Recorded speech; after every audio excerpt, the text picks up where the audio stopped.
Scroll 18. Flavia banged the bronze figure of Castor hard against the bronze pollux again and again, frantically calling Cordex. That means she's banging on the knocker.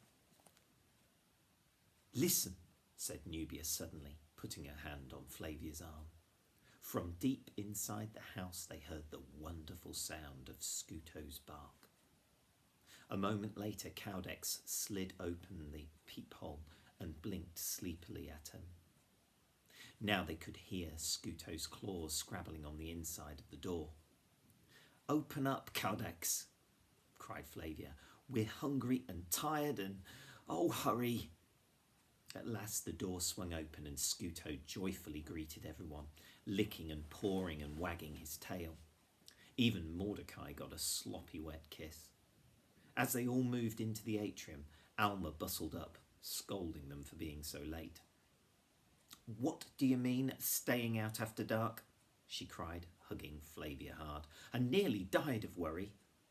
She gave Nubia a squeeze and complained, "Cowdex was beside himself too. Weren't you, Cowdex?" The slave yawned and nodded. "I've made enough dinner for you all," Alma announced. "Come and eat it before it gets cold." Jonathan was hanging back, hoping to avoid Alma's enthusiastic welcome, but she caught sight of him and enveloped him in a squishy embrace. "And where's Wolfie?" she asked, looking hopefully past Mordecai and out through the open door. "Isn't Lupus back yet?" cried Flavia. "No, not a trace of him," frowned Alma. They were all sitting around the table, just finishing their soup, when Scuto uttered a loud bark, leapt out from under Nubia's feet, and scampered out of the dining room. A few minutes later, he trotted back with a tired and hungry Lupus in tow. Flavia quickly drew up another chair, and Alma brought the boy a bowl of warm broth, the last of the chicken soup. The others waited for Lupus to finish before they began their fish and leek pie.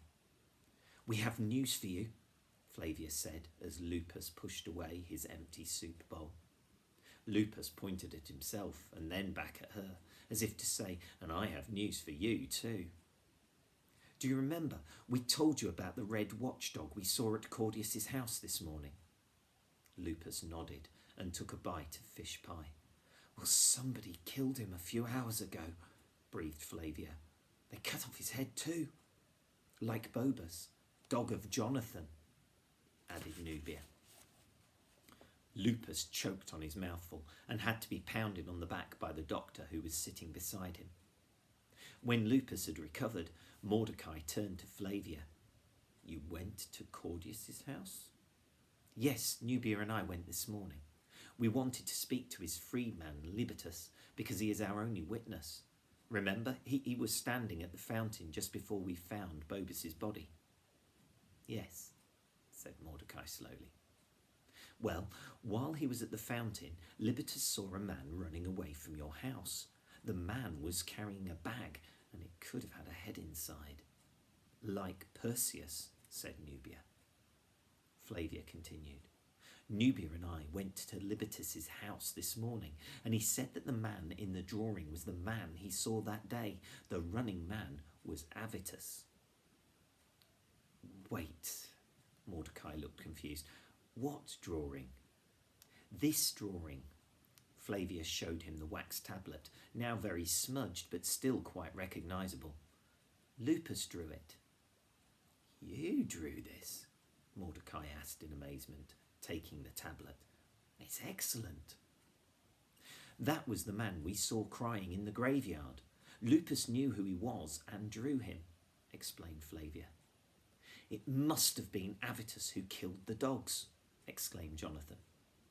Lupus made a strangled noise, and when they looked at him, he was violently shaking his head. "Let's see what Lupus has to report," said Flavia. "You followed Avitus today, didn't you? We saw your chalk arrow on the tree." Lupus nodded. All eyes were on him. "How soon after we left did Avitus come out of his house?" Lupus held his thumb and forefinger close together. A short time? Lupus nodded. And what did he do? Asked Mordecai with great interest. Lupus imitated someone drinking and then becoming drunk. He held up 5 fingers. He had 5 beakers of wine? Asked Flavia. Lupus shook his head and held up 10 fingers. 10 beakers of wine, shouted Jonathan. Lupus nodded emphatically. He had 10 beakers of wine, said Flavia, amazed. And what's the 5? Lupus made his fingers walk around the table. First they walked onto Nubia's empty plate, then onto Jonathan's empty plate, and then Flavia's. 5 taverns, shouted Jonathan. Lupus nodded. But 10 beakers, exclaimed Mordecai. A man wouldn't be able to walk after drinking that amount. Lupus imitated someone throwing up. They all wrinkled their noses, nodded. He could still have killed Ruba the watchdog, insisted Jonathan. Maybe in a drunken haze. Lupus shook his head and drew the side of his hand across his throat. They all stared at him in silence. Then Flavia whispered, He's dead? Lupus nodded. Avitus? Asked Jonathan. Lupus nodded again. How? Lupus walked his fingers up the wine jug and then made him jump off and splat onto the table. Where? Asked Mordecai. His voice was grave. Lupus looked around and then caught sight of the wax tablet. He rubbed out his drawing of Avitus, and with the tip of his knife he scratched something into the wax. Mordecai took it, nodded, and showed it to the others. The lighthouse, breathed Flavia, and looked up, and she looked at Lupus. And you saw him jump? Lupus nodded gravely. Then that means Avitus couldn't have killed our Ruba, said Flavia slowly. He hasn't been near our street all afternoon. But if he didn't do it, who did? Everyone was too tired to think clearly. Flavia and Jonathan were yawning over their dessert of apples stewed in honey and pepper. Nubia had actually fallen asleep in her chair. Come, Jonathan, said Mordecai. We must go home to bed now. Lupus, will you be our guest again tonight? In reply, Lupus looked at Flavia, raised his eyebrows, and pointed down. You'd like to spend the night here? Asked Flavia. Of course. Alma, may Lupus spend the night here? Alma was clearing away the dinner plates. Of course, dear. He can sleep in Aristo's bedroom. Very well, said Mordecai. We will say good night. Peace be with you. I'll just fetch your house key, said Alma, and disappeared into the study.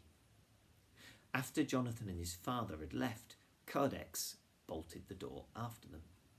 A yawning Nubia had already disappeared into the garden with Scooter, so Flavia showed Lupus to the spare room. Here's a clay lamp for you, she said. I always keep one lit in my room.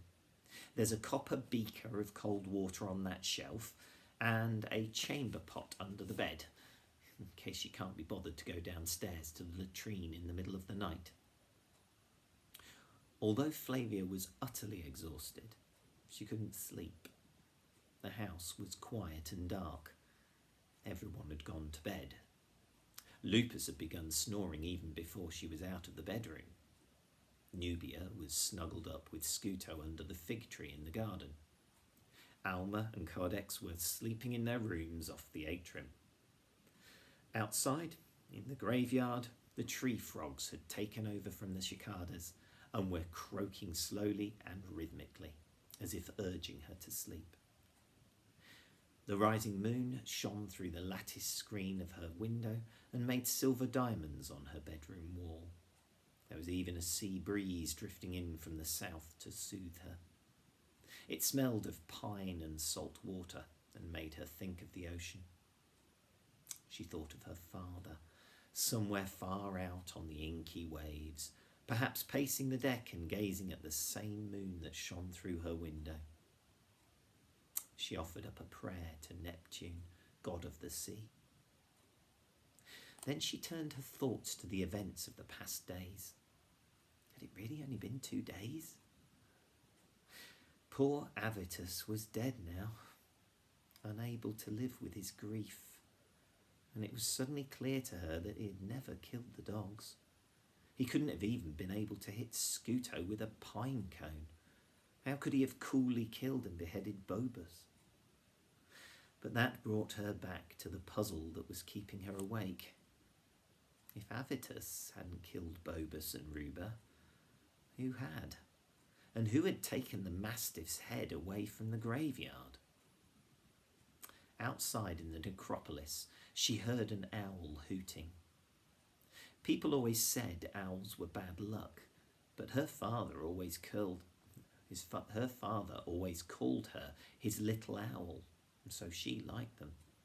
Besides, the owl was the bird of Minerva, the goddess of wisdom. Wisdom made her think of Aristo, the young Greek who had been her tutor for the past 2 years. She tried to think in the way he had taught her, using both logic and imagination. If Avitus didn't kill the dogs, then who did? She thought. We first thought Avitus killed them because he hated all dogs. But if someone else killed the dogs, they probably had another reason. Why would somebody want to kill dogs?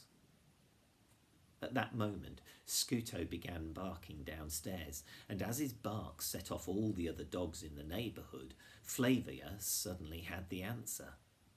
She sat up in her bed. Of course, she breathed. That's why. Perhaps you can predict what the reason is that Flavia has come up with. Of course, she breathed. That's why. But just then, she heard Nubia scream.